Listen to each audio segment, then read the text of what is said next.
My boy Philip Tudor turned 16 years old. As any upright father would do, I immediately started searching for a soon-to-be wife. Researched a couple of houses and then it hit me. Why not marry the boss? The daughter of our count. House Barsam is powerful and can be extremely useful in the future. But then, while Philip Tudor was courting Lucia Barsam, she rejected him? A prime specimen from House Tudor? What? Someone with his pedigree? No way! That's where I drew the line and started a campaign to publicly discredit the whole family. Well, I guess they didn't really like it, and we went to war.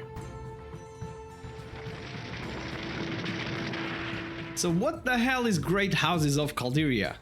It's a grand strategy game being developed by Resistance Games and published by Fire Squid. The goal of the game is for you to lead your family through multiple generations in the lands of Calderia. You do this by managing your family members and assigning them to tasks. You can trade other houses to ramp up your economy and resources, you can define the traditions of your house to gain unique advantages, you can spy, arrange marriages, go to war, and much more. There are hundreds of events for you to make important decisions upon. From diplomacy to war, you get to write the story of your family the way you want to.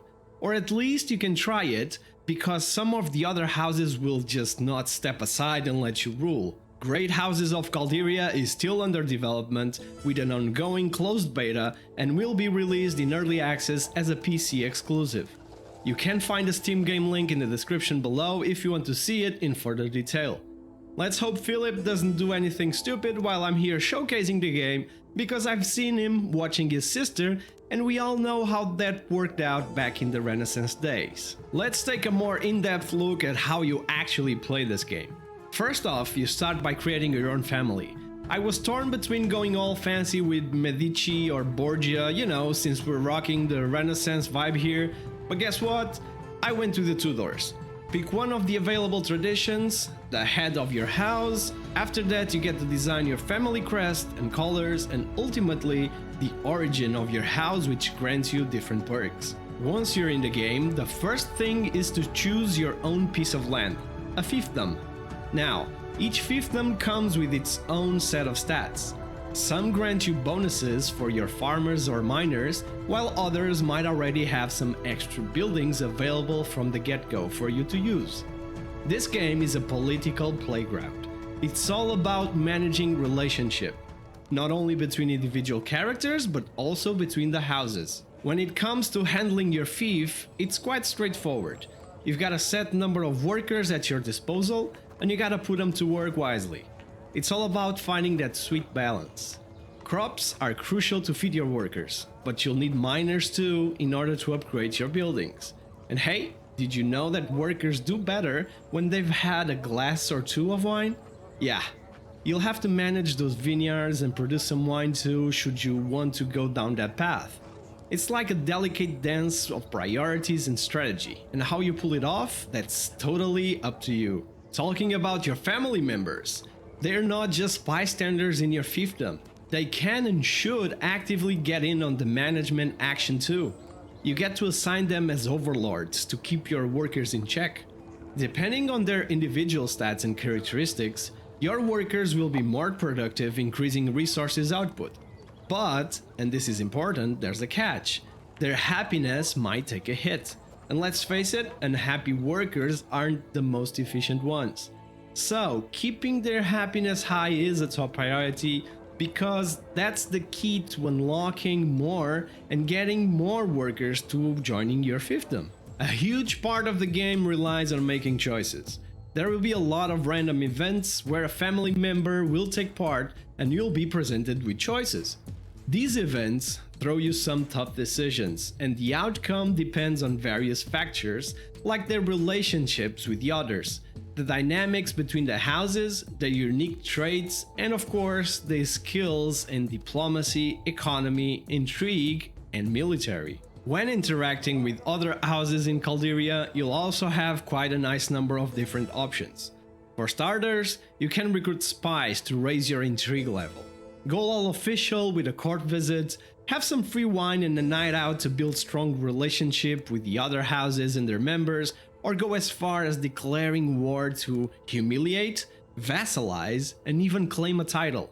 Marriage is also one of the most important aspects of the game, because you have the chance to bring another member into your house and ultimately win a new character you can control.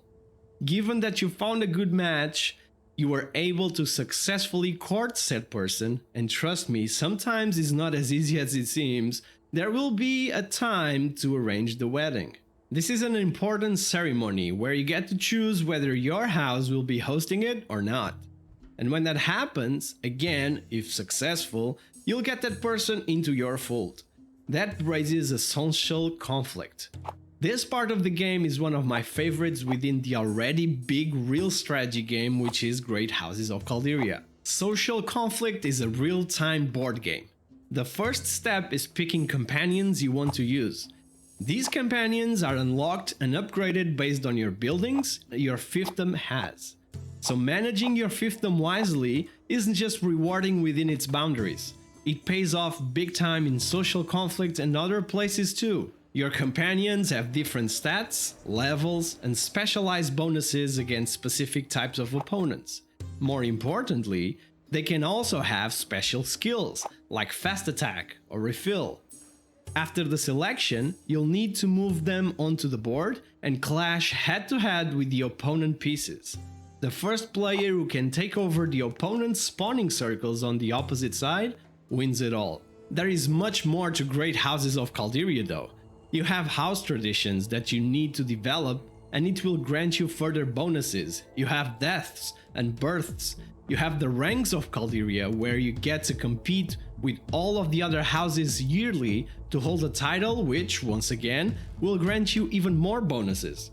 A lot of events, intrigue, and scheming. I initially had my doubts about the pace of this game. The depth of the strategic elements completely swept me off my feet. Now, not only I am having a blast playing it, but I also really want to elevate my house to the Viceroy position in Calderia. This game is still in development though, and there are a lot of features not yet implemented, and some bugs here and there are to be expected. Nevertheless, I recognize the potential it has, especially for players who enjoy political strategy games. So put Great Houses of Calderia on your radar. End of the video question for you. If you were to create a house to rule Calderia, what would you name it? Let me know in the comments below. Make sure to hit that subscribe button to stay tuned for more awesome games to come. Thanks for watching, have a great day, and I'll see you in my next video. Bye bye!